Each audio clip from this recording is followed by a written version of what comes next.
afford, can't afford, what we can't afford and can't afford. Our guys will come up with like 5 ways we can get faster, and we can't have all 5. We have to look at economically what makes the most sense for us as a company to balance our budget. So, and I also think that the things that I enjoy about being in the Xfinity Series would go away if I moved to Cup. We enjoy working with young guys. We enjoy working with old veterans, giving people their first opportunity or a second chance. And we enjoy graduating mechanics, crew chiefs, engineers up into the Cup level. That's as fun for me, even more fun than winning races.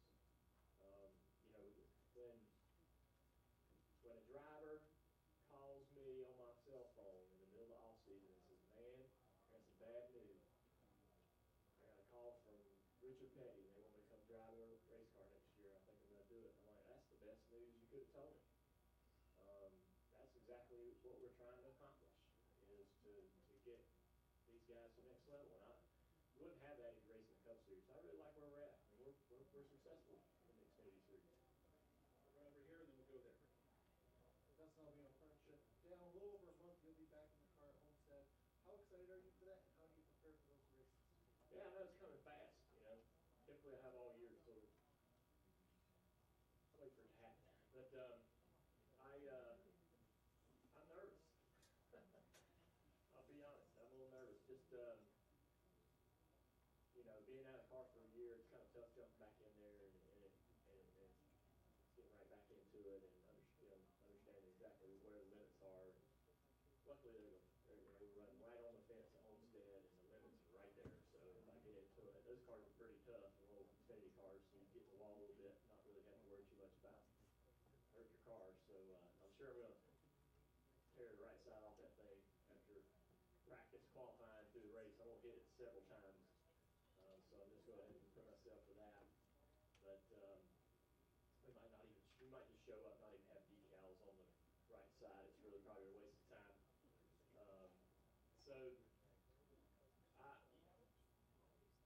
So I really miss racing. I really miss driving, and it's getting worse. I thought as I got out of the car and the further I got from my full-time career, the less that would bother me, but it actually is getting worse for some reason. So I really look forward to getting some seat time and smelling the smells and hearing the noises and just enjoying being in the car. Right here, and then we'll. Peter Strada with CSJ Sports, right here. Obviously, the president's attending has brought a lot more attention, and back in '04 when President Bush attended, do you remember anything to this magnitude? I remember him being here, really cool. I remember winning the race, getting a phone call in the press room upstairs, and being able to talk to him. I guess there's pictures of me and him out on pit road talking. I don't even remember what we talked about, or if that was really even a real conversation.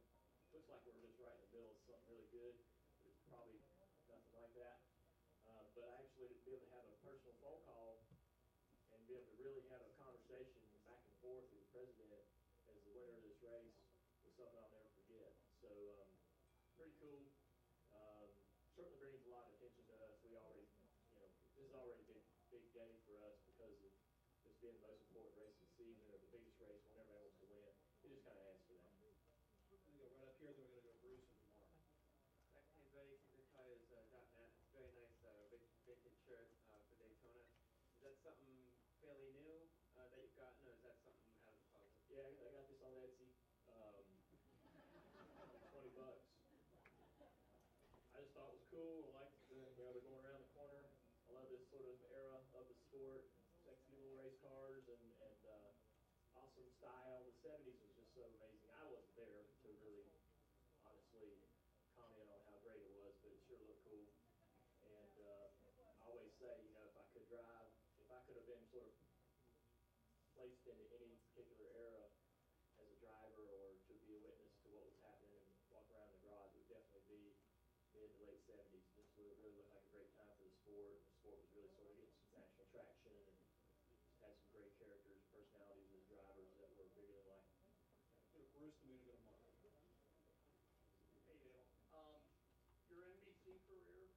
feel more comfortable on air? Do you spend the off season kind of critiquing your role on the broadcast? And the second question is, being able to do things such a throw like 24, the Indy 500. I know how excited you were to be able to have a chance to do those. Yeah, I'm interested in going back to those events.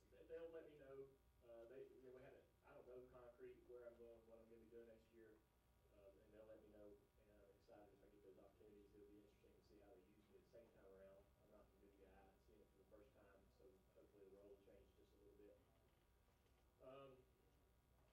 I didn't think I did a good job last year. Not as good as the first year. Some of the things I was going through, my mom passed away. We had the plane crash. A lot of things took the wind out of my sails, so to speak, and it was difficult to jump in there and have sort of that energy that I felt like I had the first year. But we can rebound this year. I know that people think that it's weird that you would critique yourself as a broadcaster, but I feel so much responsibility in that booth to make sure that the fans know what they're watching and that they see a great race and they know they've seen a great race and feel like I didn't hit all the marks last year. But excited about this year. Can't wait to get back there. I mean, when we come, that's another thing about coming to this race. I know we don't work till July, but man, I can't wait because just being around the cars and being here and seeing the sport sort of kick itself back into gear makes you really want to look forward to calling the races again. We're going to have some pretty cool, and plus those three guys coming up from the Xfinity Series, Reddick, and they're going to be so much fun to cover as they try to find their legs and keep going. Mark, and then we're going to come up to Michelle and we'll go to the press box. Mark Lund with AP. Dale, just to refresh your memory, you ended that call with the president saying, "Take it easy, man." But on a serious note, you talked about missing racing. Does it make you want to do more or seek out more rides potential? No, not really. I think it's good. It's a healthy thing to miss it, want to do it. I think it helps me in the booth have that energy as a fan. So I think one's plenty. Probably one's more than I should be doing. I got my wife and Isla and all that. I should devote as much as I can to them. And one's just perfect, So I think that it really helps me remember what drivers are thinking about. So I'm gonna get in that car, and as much as it'll be about having fun, it's also going to be about reminding myself of all the things that goes through a driver's mind when he's out there in the car. And so when I'm in the booth, I'm really able to explain sort of and remember and recall some of the things that emotionally the drivers are dealing with. And it's so helpful in that run. I think that if anything, I'd love to maybe get an opportunity to test the Cup car. And I've talked to a couple teams when they're out there testing about hopping in for a few laps. I just really want to know what this package feels like at a mile and a half. And I've never driven the car with the current package, the big downforce and low power. So I'd love to be able to speak on that a little better than I can in the booth. So I may seek out those opportunities, but no more official races. Michelle in the press box, and then Holly. Michelle Martinelli, USA Today Sports. Could you elaborate a little bit more about what you thought of Boyer's impression of you yesterday? I thought he had heavy on the accent, but some of my friends would even say he nailed it. Just depends on how many beers I've drank. I might sound that way after about 6, or I might sound that way just simply hanging out with him. Sometimes you sort of adopt a little bit of twang from the people you're around. But I thought it was the best part of the show until then Brad walked on the crew chief multiple times. That was so funny. And it happens. I mean, it's just live television. You just roll with it. And I really was entertained. I think Clint's got a great future in the booth. If that's what he's aiming for, that will be a real asset to this sport. He's got a great personality, a lot of great energy, and I think he'd be amazing as a broadcaster. And Brad as well. They kind of got they're great balance, of sort of contrast in personalities that works really well together. So it was a fun broadcast to watch. Okay, we'll go to the press box and then the Holly question from the press box. Hi, Dale. It's Greg Engel, Auto Week. Your former teammate is soon to join the ranks of semi-retired, Mr. Jimmy Johnson. Are you going to mentor him and help him ease him into that transition?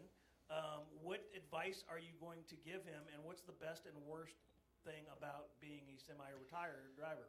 That's a lot, man. I think that he's going to have all the advice in the world been thrown at him. I'm not going to get in the middle. He's come to me a couple times, though, and we've talked. And I bummed a few plane rides from him last year and gave us a lot of opportunity to really talk about his thoughts on retirement. And it was kind of fun to see that process play out after the conversations we'd had. I really didn't tell him any shortcuts or any advice. It's more about like what to expect and what to feel and what you might feel and how it's gonna. Because I think a lot of drivers, I went into retirement kind of nervous that had I made the right decision. How was this emotionally gonna feel throughout the year? Was it gonna be could I handle it emotionally? Would there be this point where you just kind of fall apart and break down or whatever? I didn't know what to think or what to feel, and it ended up being like this really fun experience, and I started to enjoy a lot of things about my job that I probably took for granted or didn't stop to enjoy or thought that was mundane or like simple morning, Friday morning practice and just trying to get the car better, and things that typically would have frustrated the heck out of you as a driver became really fun, and you knew to take it in because there were only going to be a few more weekends where you got to work with your guys. So I just kind of been telling him, how my experience was, and if that helps him, that helps him. But he's going to be, he's got he's his own thing and his own person, and he already probably has a great understanding of how he wants to accomplish this year and how he wants to approach it. And he probably already got a plan beyond that. I asked him the other day, if he was making plans about what he wanted to drive, and talking about driving other cars and stuff. And I have to believe that he's already got that stuff in the works. But it'll be fun to see what he does. What he does next. And he's an interesting guy. And as much fun as he was as a race car driver, I think we'll all be curious as to what he does after that and how he feels his time. And it'll be entertaining to watch and follow along. Holly? Hi, Dale. I wondered, I remember the day very well, but when you won your second Daytona 500, was that the day you joined Twitter? And I just remember how exuberant you were. Would you consider that to still have been perhaps the best win you had or the most emotional or kind of that level? I just remember your second Daytona 500 win, if you could talk a little bit about that. Yeah, the first half of that race, we weren't really a factor, and I don't know why. I've watched that race over again, but something happened in that rain break that we had. It changed all of us. All the drivers kind of went back out there and were different. And whether some of us got amped up through that rain delay and some got amped down, I don't really know what happened. But when I got back out there, I drove a completely different race, and I don't know what the reason was, but I was a lot more assertive and a lot more probably frustrating for everyone else out there. But I remember we had the lead, and I think it was Biffle was trying to pass me, and he was on the outside, and I had him squeezed up against the back straightaway wall so tight.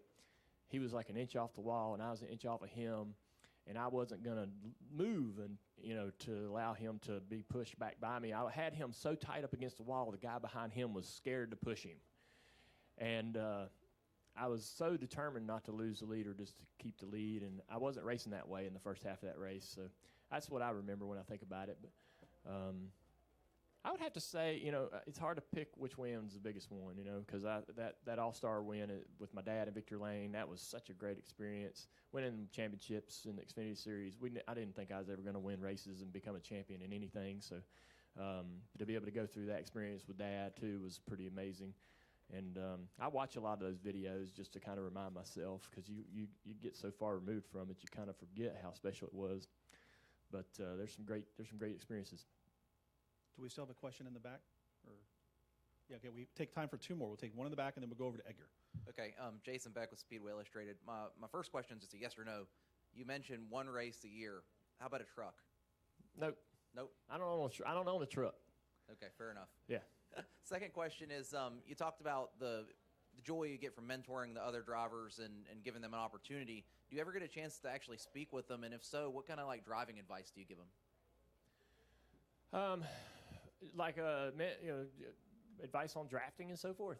Yeah, so Noah came to me this week, and we sat down after my podcast on Tuesday and talked for a couple hours, and he said, it was a great help after the race. He was like, man, all the things you said to do, I did them. They worked.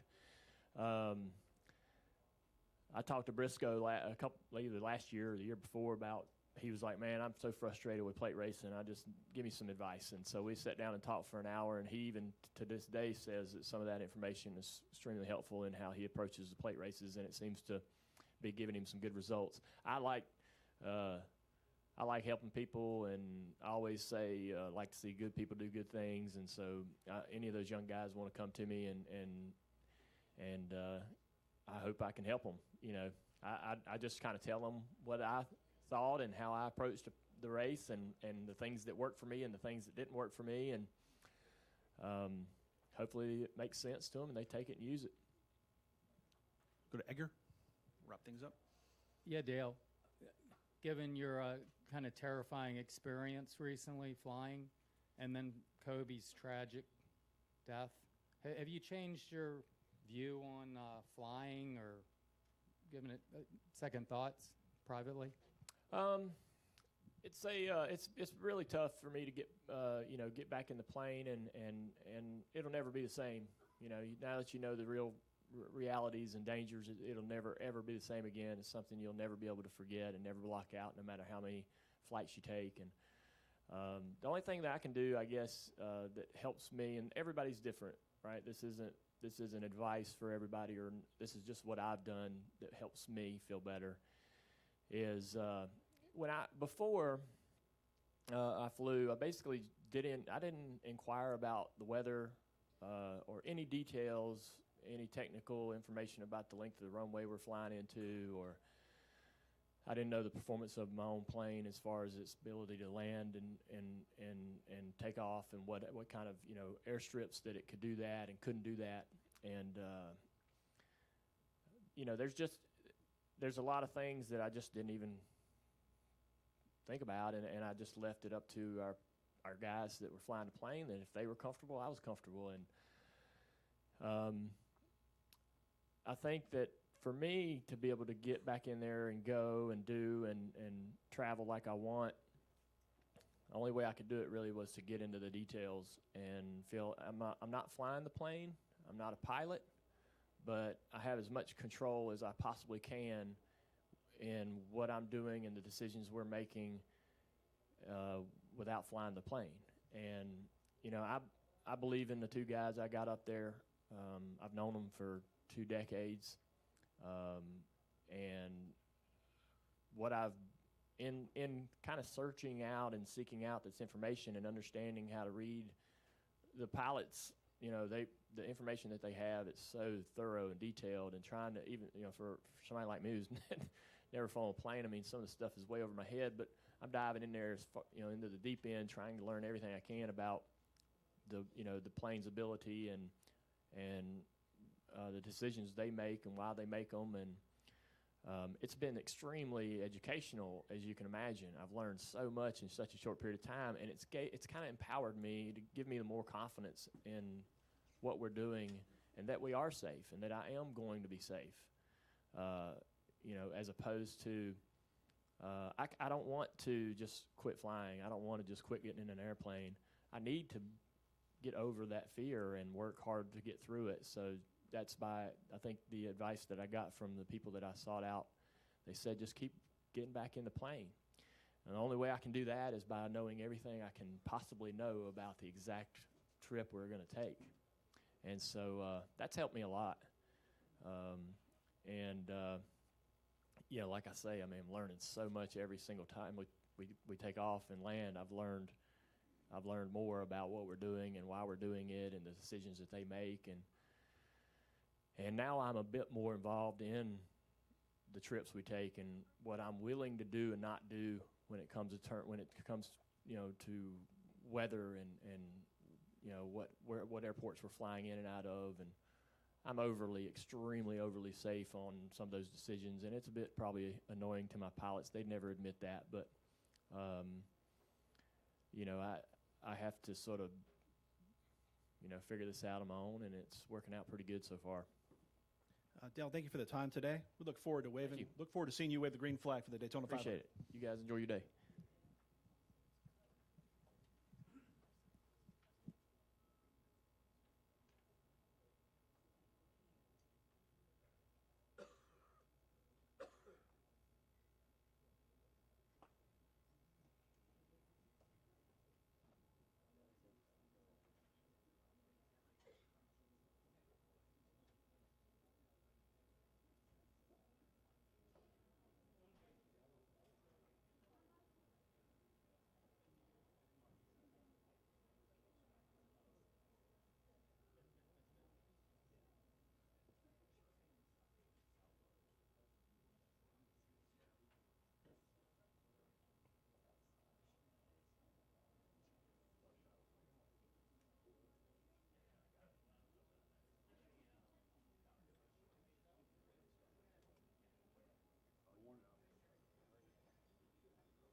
That's backup, Mike. You put it right there. Always have backup.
comfortable, guys. So let's go odds and evens. We're gonna take a picture around the thing here, so we're gonna go. We'll go around this. Oh, I thought you meant right here. I was like, that's really complicated. We're going to welcome the United States Air Force Thunderbirds, the world-renowned United States Air Force Thunderbirds. They'll be performing the flyover for today's Daytona 500. They're doing a picture around the Harley J. Earl Perpetual Daytona 500 trophy right now. For the Thunderbirds, this is the 10th consecutive year, 11th total, that they have performed their signature Delta formation over the World Center of Racing for the national anthem for the Daytona 500. The Thunderbirds feature 6 F-16 Fighting Falcons, the Air Force's premier multi-role fighter aircraft. And we'll turn it over to Boss here in a second once we finish this photo opportunity. All right. Okay. Good looking trophy. So we'll turn it over to Lieutenant Colonel John Caldwell, Thunderbird number 1. Boss, if you could introduce the team for this year and talk about the honor of being able to perform the flyover for the Daytona 500. Sure, yeah. Thank you guys for letting us be here. This is an exciting event for us. We've been doing this for about the past decade, 10 years in a row. And we keep coming back here because we really enjoy this partnership we have with NASCAR. The fan base here is amazing. The energy here is incredible, and we really enjoy getting out and interacting with the crowd and being able to display and showcase the pride and precision of the United States Air Force. So thank you for allowing us to be here to perform for you guys for the 10th consecutive time. What I'd like to do is we'll just go through the line here. I'll introduce, or I'll allow each pilot to kind of introduce themselves, tell you where they're from, their background, and then we can go into questions from there, I believe. So my name is Lieutenant Colonel John Caldwell. I am the commander leader of the United States Air Force Thunderbirds. It's a squadron of 135 folks. We have 28 different AFSCs, which is specialty codes or job functions, if you will. So it's a very large and diverse squadron. I'm from Orlando, Florida, so this is my neck of the woods. This is my old stomping ground. So it's good to be back here in Florida. I've been flying F-16s for about 16 years, been in the Air Force for 18 years total, and it's a pleasure to be here.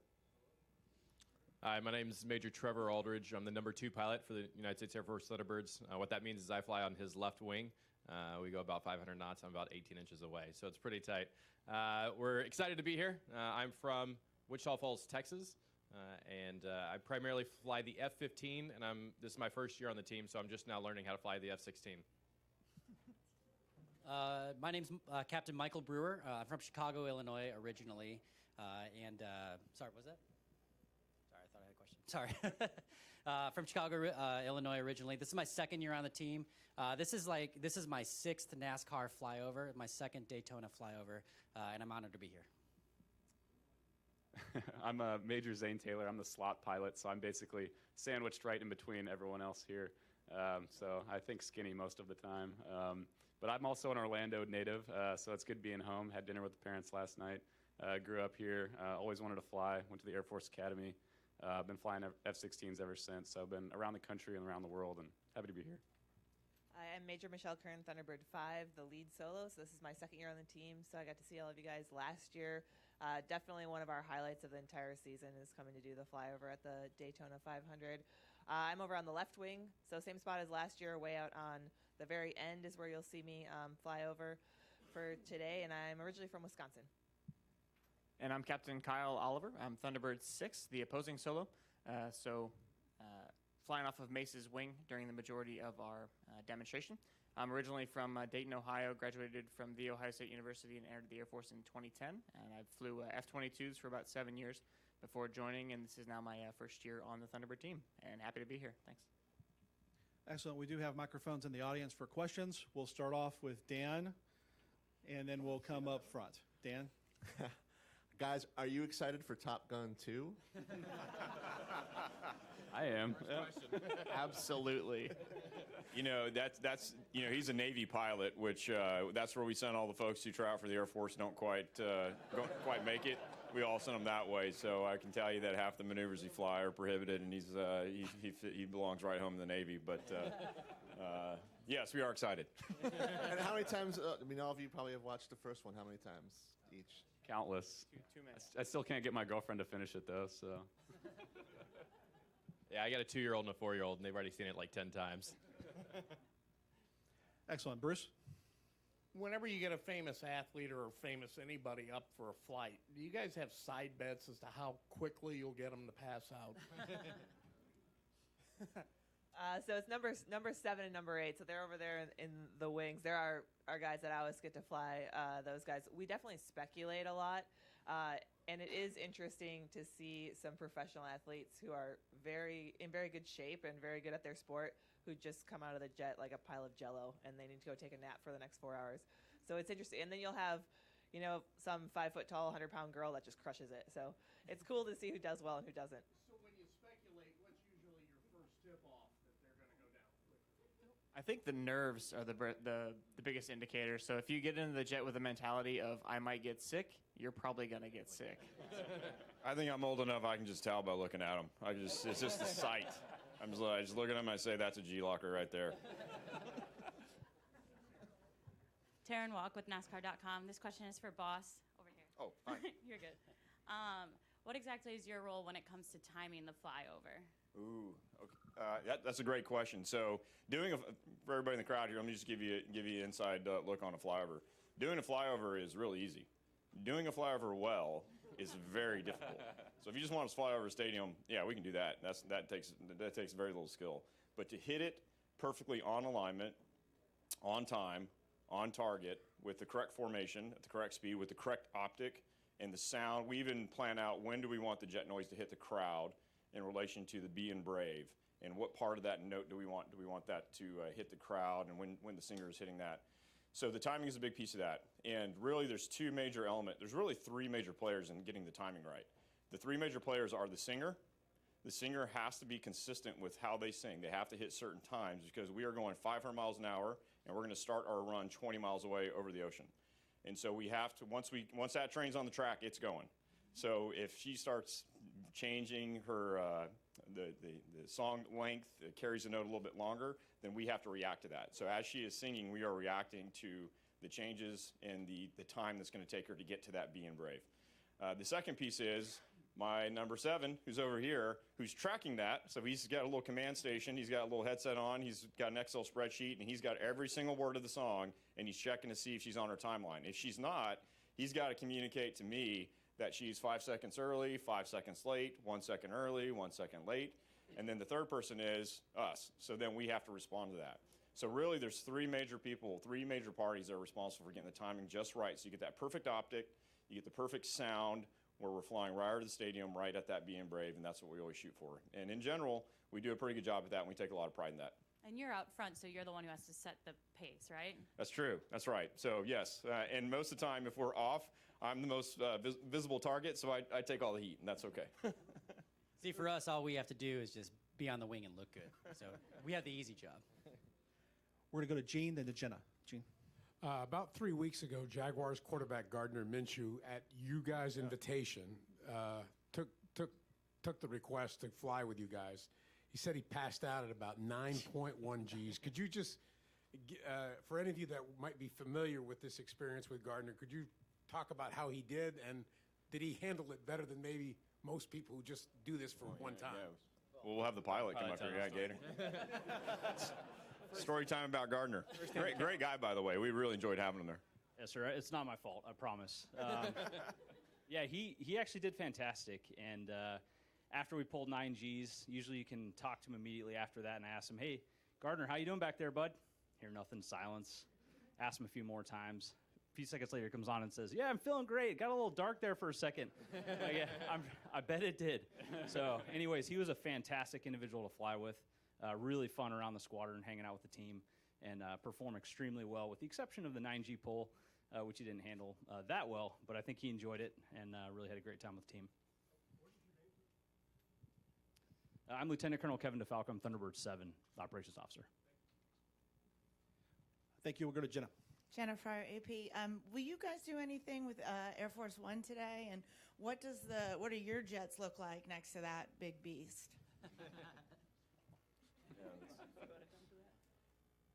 Okay, I guess I'll take that one.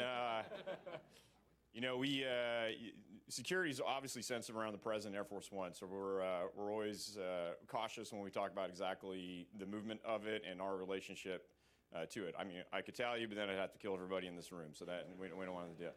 No, and truthfully, though, it's easiest for their operations and our operations to just keep the two entities kind of apart. And there's a lot of coordination that goes on if you're going to do anything joint or combined with Air Force One. There's obviously systems on the aircraft that we can affect. There's things that will affect us. So we try to keep the environment fairly sterile for those pilots executing their mission, which is the safe transportation of POTUS.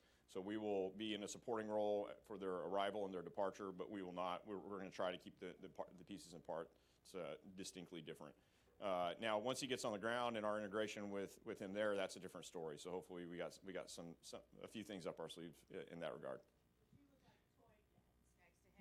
We do look like toy jets, and you know, if we flew over at 500 feet, and let's say Air Force One was in the formation with us, it wouldn't be that alarming seeing our aircraft because they're so small. But a 747 at 500 feet would cast a shadow on the entire racetrack. So. We are faster, much faster.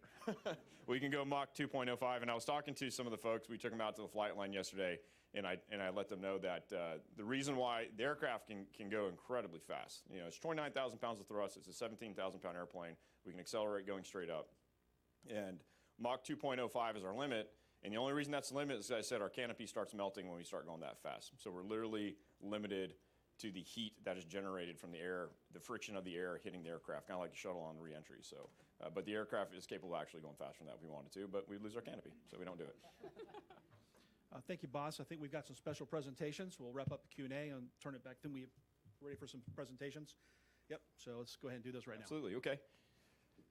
All right, first off, we just wanted to say, again, thank you for allowing us to support this event, and in recognition of a couple folks who have helped us through the years. Chip, could you come up here, please? Chip Wild's been a great advocate and friend of the team here in Daytona.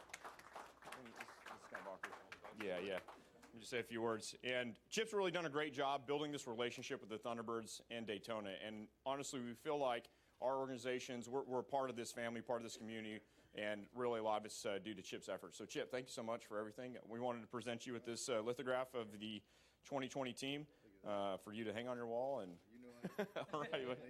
Absolutely, thank you so much. Absolutely, thank you, Chip. Don't blow it today. Okay, yeah, no doubt.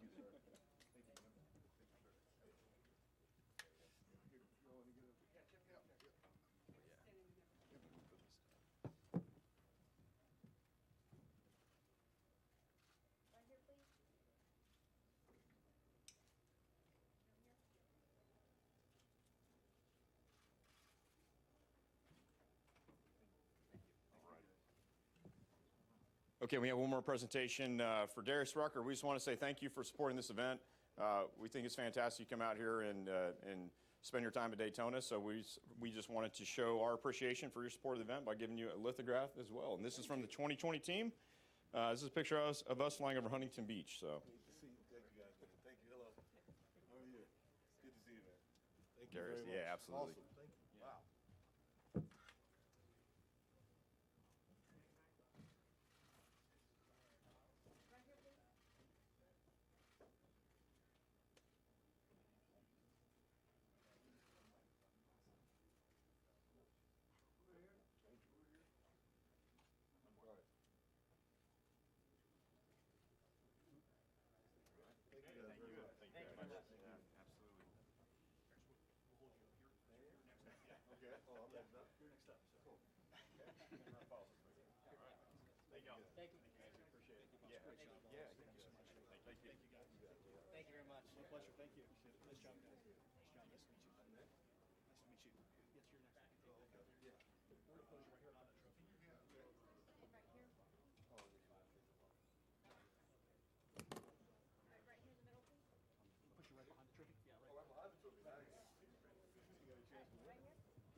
Let's do it.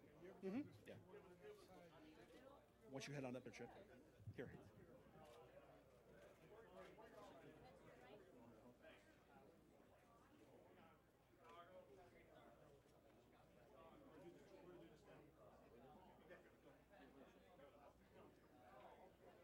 All right, well, one of the great traditions that was started a number of years ago was presenting the Daytona 500 pre-race show talent with a commemorative guitar, and we know that you love Gibsons.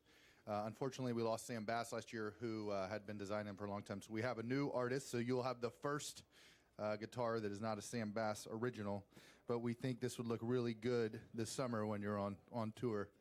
Yeah, thank you so much for being here. Yes, sir. Thank you.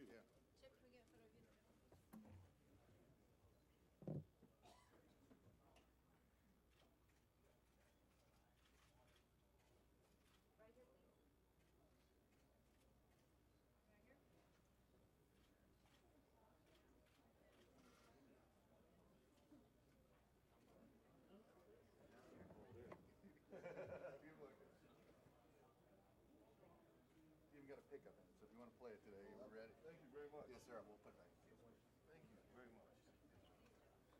Am I staying up here? Sit down right now. Oh, okay. So it's yours? Okay, what's with this? Never mind. I'm good. All right. Oh, I'm staying here? Yeah, right there. Okay. We do like to welcome Darius Rucker, 3-time Grammy Award winner, performer of our Daytona 500 pre-race show today. Darius first achieved multi-platinum status as the lead singer of the iconic pop rock band Hootie and the Blowfish. Also earned chart-topping success as a solo artist. I'm just going to get right to the questions, Darius. What should fans expect today from your Daytona 500 pre-race show? You've been at Daytona a couple times before, but what should we expect to see out of you today? I mean, I love playing this show, getting the fans to come down, out of the stands, and they're all right there at the stage. And, I mean, you got to put on a show. You got to have fun. Everybody wants to come in here, and they're glad to hear the music. They're here for the race, but they're glad to hear the music, so you got to make them remember you. So we'll have a good time today. Well, we know you're here to do a job and that's to perform, but you got a little bit of, I'm sure you got a little bit of a rooting interest in today's race as well. You want to talk a little bit about who you might be pulling for? Oh, I love NASCAR, and Jimmy Johnson's become a really good friend of mine over the last 15 years or so, and we hang out a lot and talk a lot, so I'd love to see Jimmy go out taking this race. That'd mean a lot. Excellent. All right, we do have some time for some brief Q&A. Please raise your hands. We'll bring our wireless mic to you. Let's go to Dustin, and then we'll go in the back. We'll first start with Dustin. Hey, Darius, Dustin Long, NBC Sports. You mentioned the friendship with Jimmy Johnson. He said the other day that when you found out this would be his last Daytona 500, you really wanted to do the performance here for this show. Why does it matter so much, and how much are you going to try to catch him in person at some races later this year in his final season? Oh, that's definitely the plan. I told him he's going to get tired of seeing me this year because it's my year off, and, it's his last year, so I mean, it means for me, Jimmy, when he told us before he announced that he was going to retire and everything, and I mean, I knew I wanted to play the Daytona 500. It's Jimmy's last one, and I've sat in that pit, with the family and then with everybody before, him going around, and, to just be a part of this, knowing how special it's going to be for him was why I wanted to be here. And, yeah, I'm going to be at a lot of races. Okay, right in the back there, and then we'll go back up to Bruce. Peter Strada with TSJ Sports. Darius, what's different about performing the pre-race concert here at the Daytona 500 versus a normal concert? I play country music, right? It's basically the same thing, man. I get up there and play a Hank Senior song, and everybody will be happy. I can play a Hank Jr. song, and everybody will be happy, man. It's my constituency, man. I'm out there to make them happy. Okay, you go up to Bruce. Back in the 1990s when you guys were really getting rolling, Kyle Petty lived in Charleston. Did he kind of help, did you know him back then when he lived in Charleston, and he kind of helped introduce you a little bit better to NASCAR? We knew Kyle because he lived in Charleston, but the guy who really drew me in, I was always a NASCAR fan, but the guy who drew me in when you get a rooting interest was Michael Waltrip. Like a couple years before Michael won Daytona, we became friends. He said to me one time, we were playing golf, and he said, Darius, you would think that the hole is like a basketball hole to us drivers. We're in that car going like this. He said, man, I lost 462 races in a row. That's a thing's a thimble to me. But, and he just got me in, and we became best friends, and then he won Daytona. And then, it was just, ever since then, like, I have parties at my house for NASCAR races, man. I just love it. Anything else? Do we have one in the back, or are we good? All right. Sweet. Wait, Thank we you, guys. We do have one in the back. Oh, I'm sorry. sorry. We do. Hang on. Right there in the back. Yeah. and then we'll wrap things up. Jennifer Rosario with Florida National News. You already touched a little bit on my question, which was how you got introduced to NASCAR. Did you ever expect it to be such a big part of your career? And how would you compare this venue to others? Oh no, I never would have expected, to be as much into it and as much a part of it as I am. And I love it. It's just something that even when I'm not playing shows and everything, I'm watching it or I'm trying to get to a race. Like I said, when I have rooting interests like Jimmy and like, Casey Mears and a bunch, some other guys that are out there that I love, that are, Denny Hamlin, my friends out there, I just can't stop watching. I think it's a great sport, and I think there's still room for growth, and I'm waiting to see Bubba Wallace get into the winning circle. That would be good, I think, for everybody. And it's something I love. And no, I didn't expect it, but I'm really glad it is such a big part of my life. Well, they Derek? love you back. You keep coming back, right? Hey, if they keep asking, I'll keep coming. Thank you, Darius. We're looking forward to seeing a great performance today, and you enjoy you, yourself guys. at the Daytona 500.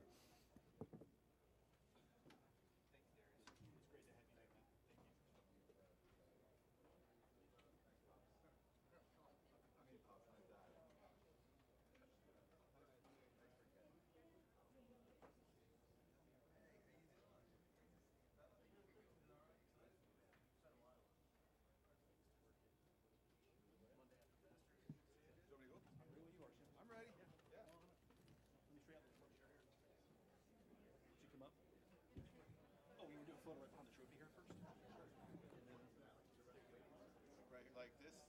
Sorry, I have to drop down to one knee. We're now joined by our honorary pace car driver for the Daytona 500 today, four-time World Wrestling Entertainment champion Sheamus. He'll be behind the wheel of a 2020 Toyota Camry TRD, and be leading the field to the green flag for the Daytona 500. He's posing in front of the Harley Jarrell perpetual Daytona 500 trophy. Are we good?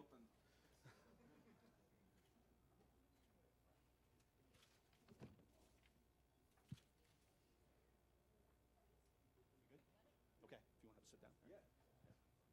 Empty seats. Me up here. Take your pick. It's in the middle. Sheamus, it's great to have you here today in this special role as honorary pace car driver. Have you had practice this morning? Have you been out on the track, and how are you feeling? Yeah, I feel great. I was, I'm not going to lie, nervous as hell when I came in. But I got a few laps around the Daytona track with a couple of very experienced instructors. So it was pretty awesome, actually. Going to about over 100 miles an hour, which is kind of like where they kept me.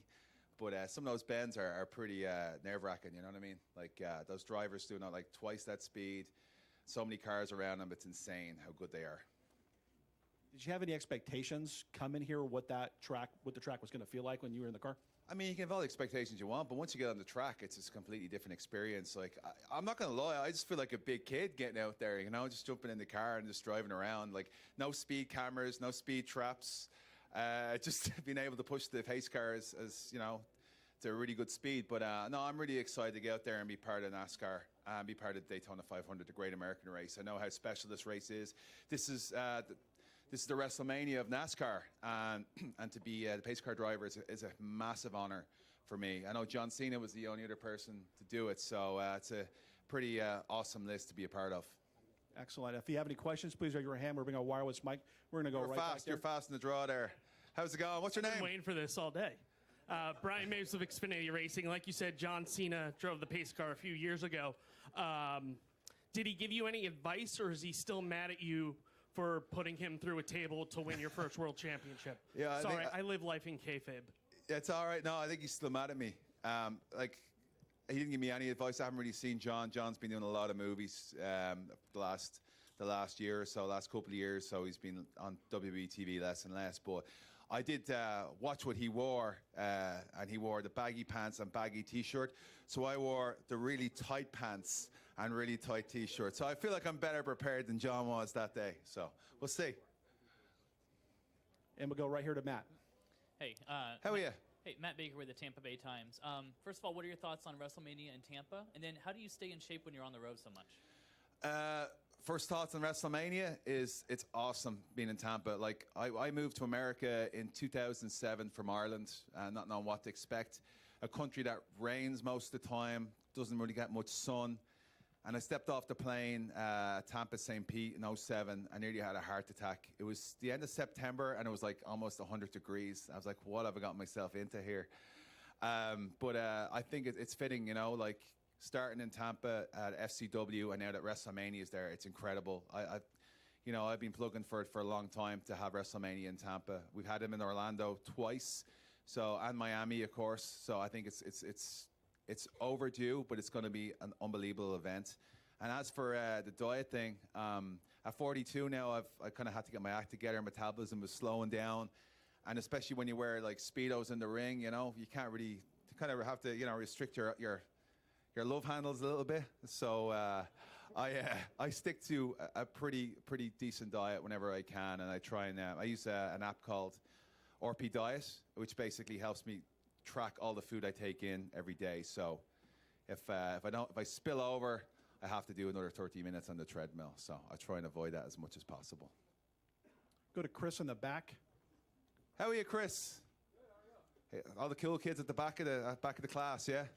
What's the story? So I want to know, I know you worked out with him last summer. What were maybe the range of emotions seeing Edge come back in to the fold? Unbelievable. It was, I was bugging him to get him on my YouTube channel, Celtic Warrior Workouts, for a long, long time, and things kept coming up, and he kept putting me off, whatever. And then, I knew what he was doing. He was getting himself ready. And when I went in there, he kicked my arse in the gym. He had all these cool, ab workout stuff, core workouts. We did wheelbarrow pushes up a hill because he lives in Asheville, so he's, on the side of a mountain. So basically, I got on a wheelbarrow, and he pushed me up and down, the driveway, which is kind of like a major slope. We went mountain biking in the woods, which I'm not very good at mountain biking. I'm not very good at mountain biking in the woods, so it was kind of I was just checking sure how my insurance policy was up to date. But it was incredible. But I saw it in him. I saw the hunger in him when he was working out, and I saw he was in incredible shape. He had a six-pack. He was in better shape than he was when he was in his last couple of years in WWE. So I knew he was coming back, though. Afterwards, he kind of let me in, and we worked out together a few times before he got back in the ring. But he's just for someone who's won every single thing, he's won one IC title award than me. I was just he's done everything, but he still has that hunger and he still has that passion, and it's a huge asset to have him back in WWE. He's a phenomenal athlete, and he's got an unbelievable mind for the business as well. Go here to Bruce. Hey, Bruce. Hey, how you doing? Good, man. Thanks for asking. My pleasure. You have a lot of rabid fans in wrestling, and NASCAR has a lot of rabid fans. Do you see a lot of similarities between the two fan bases? I do. I see a lot of passionate fans. Fans who want to be entertained, fans who want to go out and have a good time. And that's really, really important. Just going out there and mingling with the fans themselves. When I was moving from the Q&A I did with Clint Boyer, who, by the way, is my favorite NASCAR driver. I'm not afraid to say. He's awesome. Awesome. I just, it's just great. There's a huge crossover between two fans. And they care, they're passionate about the drivers, the cars, and just like WWE, they're passionate about their favorite superstars and the superstars that they love to boo. And it's all about entertainment. It's all about putting on a great show, which is what WWE and NASCAR are the best in the world at doing. So, yeah, it's great. It's just it's like being at a WWE event, walking out there with all these fans. We're going to go right here, and then we'll go back to John. Dustin Albino, front stretch. Hey, Dustin. How are you? Good, thank you. You mentioned the Celtic Warrior workouts. How much fun do you have with that? Have a lot of fun. I used to get away with a lot more, physically, I wasn't really wearing my diet. I wasn't so conscious about my diet when I started with it because I was 30s. And we'd be on the road the whole time, and you kind of get set in your way of just doing the same thing over and over again. And no matter what it is, if it's working out or, your routines, sometimes they get very stale. And it got stale for me, and I felt I wasn't progressing. And then the idea of Celtic Warrior Workouts was just to kind of step outside my comfort zone and start working out with different people who normally you'd be afraid of, because ego is something that gets in your way, sometimes you're afraid to kind of be put in situations where you feel uncomfortable. The idea was there's a lot of people out there who want to make a brave change, which is the slogan of the channel, where they want to start working out. But in January comes around, they go to the gyms, a lot of trainers there, they don't really help them out, and it's very intimidating for someone who wants to get in shape, and they see all these people who are like dropping weights and shouting and screaming, and they've got like these tank tops that like this. I'm trying to think. They come around here, and this is just a man, you know? They just come around here, you know what I mean? Like, it's just very intimidating. And the whole idea was to give them workouts they didn't have to do in the gym. And by me doing workouts of other people like yoga or CrossFit, just to name a few, you know, it just became something where, like, I've worked out my whole life. I'm doing these workouts, and I come out of it, like, looking like I don't know what I'm doing. I'm gasping for breath. I'm on the floor. And the idea is, like, listen, if I'm training my whole life, and I look ridiculous at the end of it, it's okay to look in the beginning, not to look like not look like what you're doing. You know what I mean? It's okay to be in a situation where you're uncomfortable. And there's so many workouts with different superstars and everything that, like, you know, fans or people who want to work out look up to. They can do them. They can try one, and if they like that, they can try another one. So there's such a range there. And for me, it was great because it just changed my whole philosophy on training. Now I do a lot of physical therapy stuff. I do a lot of core stuff. I do a lot of CrossFit. I do a lot of stretching, yoga. I do everything. And it's because it's like you can always open your mind and do more, and which will make you better. Always strive to be better. And as John Cena said, be comfortable in the uncomfortable. I have asked Vince, I've asked him, Hunter, he just looked at me with that, and there was like an awkward silence for about like, what probably was 1 minute, but felt like 10 minutes. And then we just moved on. I'd love to get him on the channel. Let's go back to John, wrap things up. Where's Hey, John? Seamus, right here, right here. We're only getting started. I thought we were only getting started here. I'm going to get warmed up. We could go as long as you got a schedule to keep. John Alba, Spectrum Sports. Hey, John. John, terrific hair, by the way. I really appreciate it. You I just- recently changed your hair, so I appreciate Yeah. the effort that goes into that. Thank you. I appreciate that. You got a little bit more growth to go there, you know, Yeah. but I can help you out. I have some styling products in my bag that I bring with me. They're very, very good. I'm pretty sure, though, they may my hair may fall out in the next year or two. There's so much of it in there, but, you know, why live in the future? Live in the present, right? Hair coif is very important. I get it. So you have performed in front of upwards of 100,000 people before, and these drivers today will be driving in front of upwards of 100,000 people. Can you contextualize for us normal people what it's like to be out there, that adrenaline rush in front of that many people, and how do you raise yourself to that bar? That's a great question. My first WrestleMania 26 in Phoenix, I wrestled Triple H, and I'd done Raw TV and everything. It was like upwards of like 15, 20,000 people. But when I walked out in that arena and the noise, I've been out there during the day, like I was driving around the track today, you know, there's nobody there, you're around, you can sense how big it is, you can feel it. But when I walked out at Mania and all those fans were there and the noise, and it just hit me. It was like, you can't prepare for that. You just can't.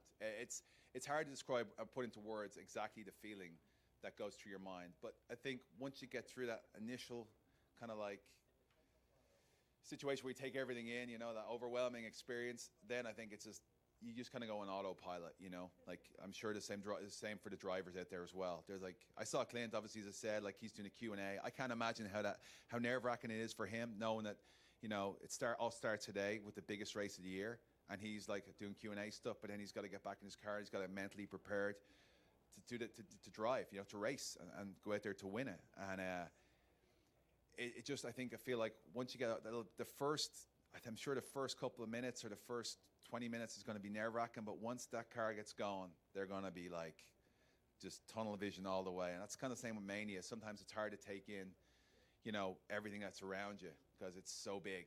Because like you kind of see what's in front of you, like at this level, but then like when you're in those stadiums, it's like all the way up here. You know, it's even to this day after all these WrestleManias, it's still every time I go out there, it's a new experience. Sorry, Irish wafflers, guys. You know what I mean? We just talk for hours. If you let us, that's what we're good at. So, Seamus, I'm going to try to squeeze in one more. Yeah, let's do it. Let's go back in the back. Chris. He's got a follow-up. Go ahead, Chris. Well, it's a different Welcome thing. back, Chris. Thanks, man. One completely different thought. Will this Liverpool team finish the season undefeated, and is it the greatest Premier League team of all time? Great question. I'm sure everybody else in the room has no idea what you're talking about. Right? Anyone know? As everyone knows, I'm a huge soccer fan. I grew up following Liverpool Football Club because from being a Dublin lad, there was 4 Irish players who played for Liverpool. But this season has been phenomenal. I think they can, after watching the game against Norwich last night, I firmly believe this team can go unbeaten.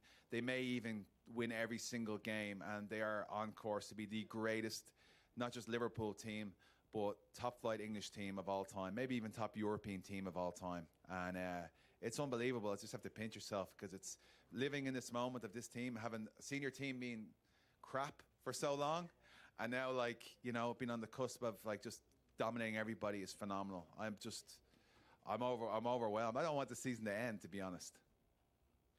Seamus, it's great having you here today. Look forward to seeing you as the honorary pace car driver for the 500. Enjoy yourself. Thanks, guys. I won't let you down. I promise. I'll try and stay between the lines or off the lines, but stay well back from, you know, the edges. Anyway, there you go. Thanks. All right. Thank you, man. Nice job.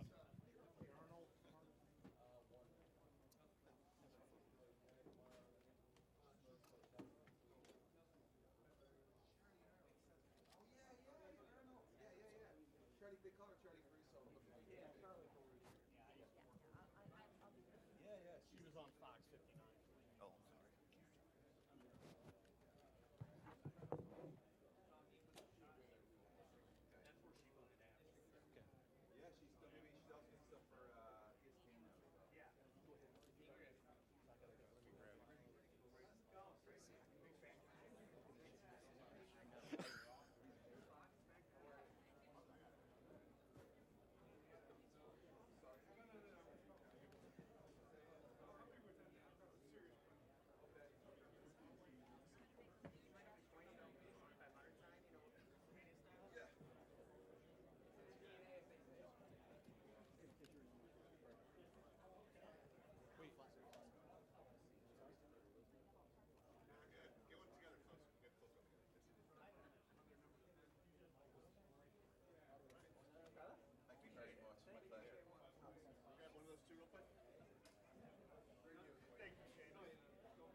I've always been told I have a face for radio, whatever that means.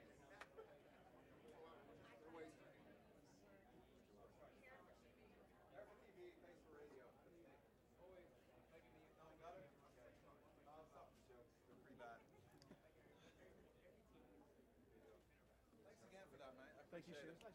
Very nice to meet you too. We're now joined by our honorary race official for the Daytona 500 today, five-time Daytona Supercross champion Ricky Carmichael. He's posing right now in front of the Harley J. Earl Daytona 500 Perpetual Trophy. Ricky's got a number of activities today as part of pre-race ceremonies. We'll be riding in one of the parade cars and has done some numerous Q&As with the fans here today. And it's great to have him here today. Good. Just take a seat, Ricky. Ricky is a native Floridian, resides up in Tallahassee, and is the most decorated rider in Supercross history. 15 championships, 150 victories. But most importantly, he's a five-time Daytona Supercross champion, the most in event history. And he is also our course designer, I believe now for 13 straight years. Ricky, you have designed the course for the Daytona Supercross. Talk a little bit about being here today and being a part of the Daytona 500 in a VIP position. But we're also looking ahead to next month, a very important milestone for the Daytona Supercross, a race that you love very much. Yeah, certainly. First thing, to be the honorary race official is definitely special. I love Daytona International Speedway and what it's all about, and the history that this place has in all forms of motorsports, whether it's four-wheel, two-wheel. A lot of my success here came on two wheels, as Andrew just spoke about. So it's an honor. And then my involvement with designing the Daytona Supercross for 13 years and having my own amateur Supercross here, the Ricky Carmichael Amateur Supercross today, 2 days following the professional Supercross. So it's definitely an honor. I'm a fourth-generation Floridian, like you said, but I'm glad to be here. I came to the 500 several years in a row when I was doing the Truck Series. That was a while ago, 2010, 11, and 12. And I'm glad to be back. It's definitely an opportunity that I love and I'm appreciative for. Before we open up the questions and raise your hand, we'll bring a wireless mic to you. The 50th Daytona Supercross course next month. It's a special milestone for this race. Talk a little bit about what you've done with the course and what fans can expect from the competition. Yeah, we're excited about the 50th running of the Daytona Supercross. It's a lot of fun. We brought back a lot of the old elements, a couple of the old tunnels that were implemented back the first year that the Daytona Supercross had its first race. Some of the style of the track, the design of the track is going to be a little bit longer, a lot more grass sections like it used to be. So we really wanted to implement basically generations or each decade that this race has been going on into this 50th running. So we're excited about it. You never know how it's going to race. You think it looks good on paper, but you just never know until the bikes actually take the track. So it's good, and I'm excited for it. The Monster Energy Supercross Series has been fantastic this year. It's been fun to call it on NBCSN every weekend. So, you just never know who's going to win, kind of like coming here to Daytona. You honestly, you don't know, and that's what makes it so exciting. So, we're happy to come here. Daytona Supercross is a lot like the Daytona 500 NASCAR race. Everybody wants to win the championship, but if you're not capable of winning the championship and there's just one single race or event that you want to be at or win, it's definitely Daytona. Same for NASCAR, and absolutely the same for Supercross. I mean, you can ask any rider out there, like, what's one race that they want to win, and for sure it is the Daytona Supercross because of the history here. I mean, it is the toughest Supercross on the circuit, and only the strong survive. Go to Holly here first, and then we'll continue up front. Hi, how are you? Hi. I wanted to ask you, I just strolled out there and saw that it must make you feel pretty good and comfortable to see the overwhelming amount of fans that want to come up and get your autograph and say hello to you. Could you just talk a little bit about what it's been like for you this morning to walk around? Well, thanks for that. Yeah, it's definitely special to come here and see all the fan participation. It's been a while since I've been in NASCAR competing, but I got to tell you, I think motorsports fans are fans of all forms of motorsports. So, and being a Floridian and growing up here, I definitely think it helps for sure. But it's special. It's a great feeling. Never in a million years, when I was 5 years old, did I think that I would be who I am today. So it's cool. It's great to see the fans, and it definitely makes me feel good with the position that I'm in now, not competing professionally, doing stuff on TV. It's good to see that I'm still relevant and I can make an impact. Go right here. Good. Zach Tansready, KickingTheTires.net. You mentioned your involvement, obviously, with Supercross here for a long time, and it's one of your home tracks. But you mentioned the Truck Series, and you did an Xfinity race here, ARCA. I mean, knowing the magnitude of this track for a long time, I mean, do you really remember what that experience was like, hitting the high banks the first time and just knowing that you were going to be on the big track? Yeah, that's a great question. So this is going to sound crazy, but I felt safer being in a cage in a car or truck than I did racing my motorcycle here.